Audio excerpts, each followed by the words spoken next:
વ્યાયામના શિક્ષક ભરતી મુદ્દે આંદોલન ચલાવવામાં આવી રહ્યું છે। બીજા દિવસે મોટી સંખ્યામાં ઉમેદવારો દ્વારા વિરોધ કરવામાં આવ્યો। વ્યાયામ શિક્ષકોની કાયમી ભરતીની માંગ કરવામાં આવી। શારીરિક શિક્ષણનું સ્તર કથળી રહ્યું છે તેવું ઉમેદવારોનું કહેવું છે અને તેમની માંગ છે કે કાયમી ભરતી કરવામાં આવે। रामकथा मैदान खाते सतत बीजा दिवसे व्यायाम शिक्षको छे ते कायमी भरती ने लईने विरोध प्रदर्शन करी रह्या छे। सरकार विरोध सूत्रोच्चार करी रह्या छे। ते लोकोनी मांगणी छे के ते लोकोने कायमी करवामां आवे, उमेदवारोनी कायमी भरती करवामां आवे। जे पास थई गेला छे ते तमामनी कायमी भरती छे ते करवामां आवे। અહીં કેટલાક ઉમેદવારો છે તેની સાથે વાત કરીશું। સતત બીજા દિવસે વિરોધ યથાવત। અમને કાલે આખો દિવસ અમને ત્યાં વિરોધ કર્યો હતો, છતાં બી અમને કાલે કોઈ જવાબ નહીં મળ્યો।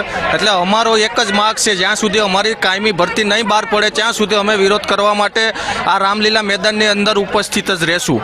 અમે અહીંથી હટવા માટે કોઈ પણ સંજોગોમાં જ્યાં સુધી અમારી માગ નહીં સ્વીકારવામાં આવે ત્યાં સુધી અમે આ મેદાન છોડવા તૈયાર નથી। કમસે કમ આ વર્ષની અંદર 20 થી 25 આવેદન આપ્યા છે, અમને કોઈ પણ પ્રકારનો પોઝિટિવ જવાબ આપવામાં આવ્યો નથી સરકાર તરફથી।